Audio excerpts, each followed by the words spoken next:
Ji Kadar Patel sir, honourable members. Sir thank you very much sir, बहुत शुक्रिया आपका। Sir मैं आपकी तवज्जो दिलाऊंगा रूल नंबर, हमारे रूल्स ऑफ प्रोसीजर 170/3 पे। आपका जवाब सुन लेंगे अली मोहम्मद साहब, आपने भी जब बोला था मैं बीच में नहीं बोला, मैं बैठ गया था, फिर आपने बात की, अली मैंने बात की, खान इस तरह ना करें। बाद में बात कर।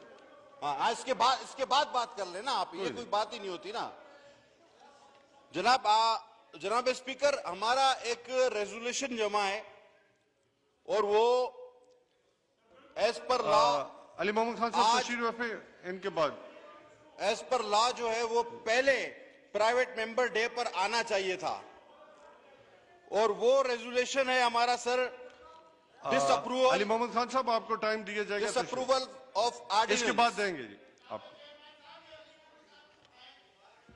जनाब अली ये अजीब, कादर पटेल साहब जारी रखें। मैं सर बड़ा मुझे हैरत होती है या अजीब लगता है, भाई है हमारे, वो जब हमें कहते हैं हम मान जाते हैं बात को, जब हम इतनी देर बात बारी आए तो भी उनसे बर्दाश्त नहीं हो रहा, मैं बड़ा अजीब लग रहा है। जी कादर पटेल साहब आप सर ये एक रूल 170/3 हमारा प्रोसीजर का है सर, इसके तहत हमारा एक resolution of disapproval of ordinance जमा है, और ये आज पहले प्राइवेट मेंबर डे के तौर पर इसका आना लाजमी था, या रूल्स की वायलेशन हुई सर।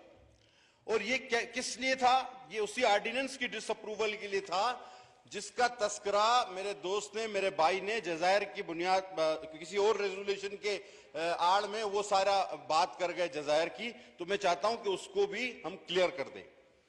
सर यकीनन फेडरल गवर्नमेंट ने सिंध गवर्नमेंट को खत लिखा था कि हम इन जजायर पर तरक्याती काम करना चाहते हैं, और सिंध गवर्नमेंट ने, जो उन्होंने खुद भी अभी पढ़ा, अपनी कैबिनेट से अप्रूवल करवाकर एक खत लिखा था कि जनाब बिल्कुल आप तरक्याती काम कराना चाहते हैं, ये अवेलेबल हैं, लेकिन आप क्या करना चाहते हैं, किस तरह करना चाहते हैं, क्या रूल्स होंगे, क्या TORs होंगे, और हमारी सबसे बड़ी तरजीह जो है वो मकामी माहीगीरों की रोजमर्रा की जिंदगी है, हम उसको बुलंद करना चाहते हैं, उस पर कोई आंच ना आए।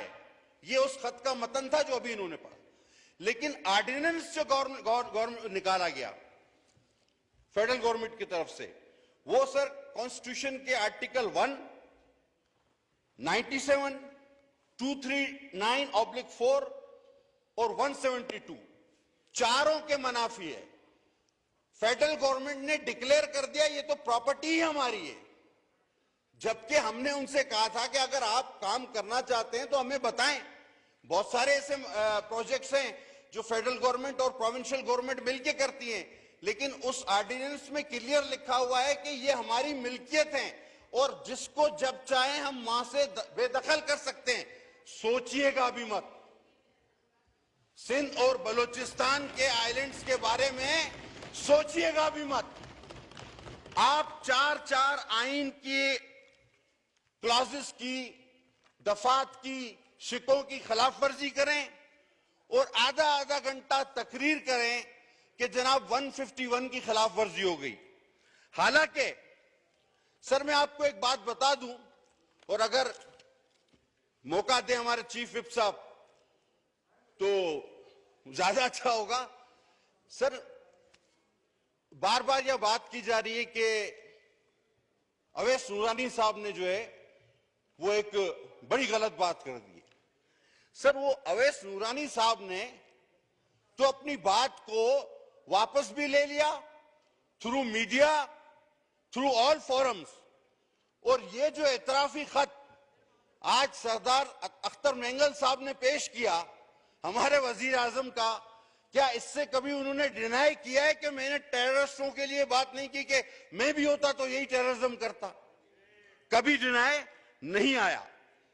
सर बात हुई मोदी अभिनंदन कलभूषण, जनाब मोदी के लिए दुआ हमने नहीं की।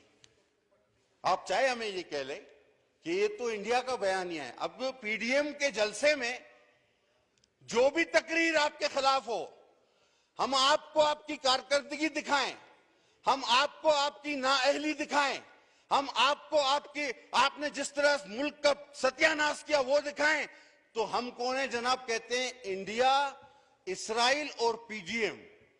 सर ये आखिरी बात होती है किसी अपने हमवतन को कहने के लिए, ये आखिरी बात होती है।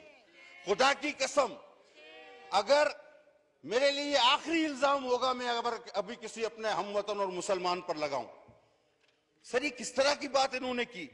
हम कहें आपने मोदी के लिए दुआ की, आप इंडिया के यार हो। हम कहें कलभूषण के लिए आपने वकील किया, अभिनंदन को आपने छोड़ दिया, कश्मीर आप गवाह बैठे, सलामती कौंसिल में आपने वोट दिया इंडिया को। हम कहें तो बात बनती है, ये काम करे सारे आप, और हमें कहें कि जी नहीं पीडीएम वाले जो हैं ये जलसों से इतना खौफजदा और परेशान, घबराने की जरूरत नहीं है सियासी तौर पर मुकाबला। लेकिन आपका तो अपना एलामिया है घबराना नहीं। आप अब मत घबराना, क्योंकि आप सबका मिलकर जितना घबराना बनता है वो आपके प्राइम मिनिस्टर खुद घबरा रहे हैं। और मैंने उनको देखा, घबराहट में ही इंसान जो है वो इस तरह की तकारीर करता है कि कहते हैं अब मैं नया इमरान खान बनूंगा। अच्छा भाई, अभी आप नया इमरान खान बनेंगे।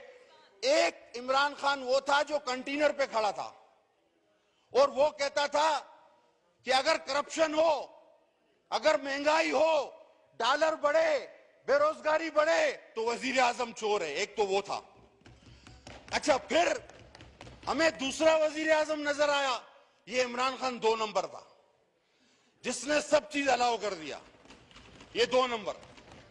अभी बोलता है 3 नंबर और हाथ भी यूं दाढ़ी पे लग। अब सर जो किसी की एक्टिंग करे, वो वहां पर उसने एक्टिंग भी की कि वो तो यूं है, वो तो यूं है।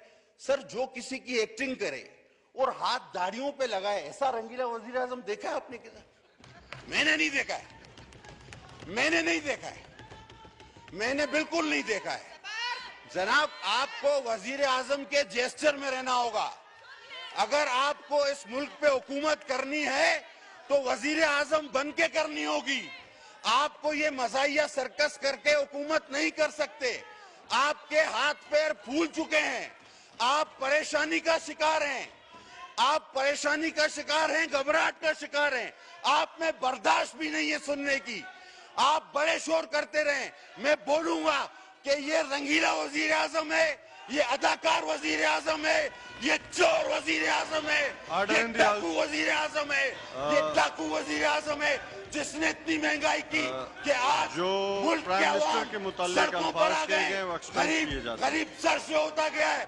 सर इस तरह नहीं होगा, आप एक तरफ नहीं सुन सकते। गुर्बत, उनको खामोश कराएं। गुर्बत आज आटा लोगों को नहीं मिल रहा, चीनी लोगों को नहीं मिल रही, लोग बेरोजगार हो रहे हैं। तो अगर आपके बात सुनने का अवसर नहीं तो आप जाएं, असेंबली से बाहर निकले, हमारी जुबान आप नहीं रोक सकते। कादर पटेल साहब 1 मिनट जी, चुप करें। ऑनरेबल मेंबर से गुजारिश है कि तशरीफ रखें, आप तशरीफ रखें, आप बैठे, आप तशरीफ रखें, आप अपनी बारी पे जवाब दे सकते हैं, तशरीफ रखें। जी अली मोहम्मद खान साहब अपने मेंबरान को बिठा दें। जी कादर पटेल साहब। जनाब आला, बात हुई फलस्तीन, ऑलरेडी जो गैर पार्लिमानी अल्फाज थे वो हज़फ हो गए, आप तशरीफ रखें। बात हुई फलस्तीन की, बात हुई कश्मीर की, बात हुई यहाँ पर के जनाब आलमी दुनिया में हमारे खिलाफ साजिशें हो रही हैं। हज़फ कर दिए गए, आप तशरीफ रखें, आप जनाब तशरीफ रखें। कश्मीर जिसकी आप बात कर रहे हैं, वो कश्मीर हमसे कब गया? तशरीफ वो रखें। कश्मीर किसने बेचा? वो कश्मीर का सौदा करने वाला कौन है? अब आए, आप कहते हैं कि जी खत्म नबूवत का मामला आलमी इदारों में उठा दिया। यार खातमुन नबीन तो बोला नहीं जाता। फरमान साहब तशरीफ रखें। खातमुन नबीन तो बोला नहीं जाता। अच्छा, और अगर आवाज उठाने से, गूंजने से, कहते हैं आवाज गूंज रही है, भाई इको साउंड हम मंगा देते हैं, कमरे में लगाओ, आवाज को गूंजवाओ, इससे मसला हल नहीं होता। आज भी आप देखिए फ्रांस में हमारे खिलाफ हमारे हुजूर सल्लल्लाहु अलैहि वसल्लम शुक्रिया जी।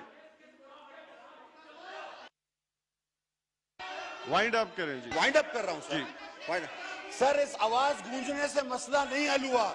फ्रांस वालों ने फिर भी फ्रांस वालों ने फिर भी गुस्ताखी की, सर अमली काम करने होंगे, ये आवाज गूंज रही है। और कश्मीर तो आपने बेचा ना। अब आप चले आगे, फलस्तीन, जुल्फिकार अली भुट्टो कश्मीर और फलस्तीन का केस लेकर चढ़ा और जान दे दी उसने, लेकिन पीछे नहीं हटा। आप कश्मीर लुटा के भी बड़ी डटाई के साथ कहते हैं कि जी हम कश्मीर की जंग लड़ेंगे, हम ये फलस्तीन की जंग, हमारे दुनिया दुश्मन। भाई तुम्हारा कोई दुश्मन नहीं है, तुम अपने आप खुद दुश्मन हो। तुम हलकों में नहीं निकल सकते, तुमने महंगाई कर दी, तुमने मुल्क तबाह कर दिया, तुमने दवाएं महंगी कर दी, तुम सड़कों पे नहीं जा सकते। तुम एक जलसा करके दिखाओ ना, पीडीएम जैसा जलसा करके दिखाओ जी।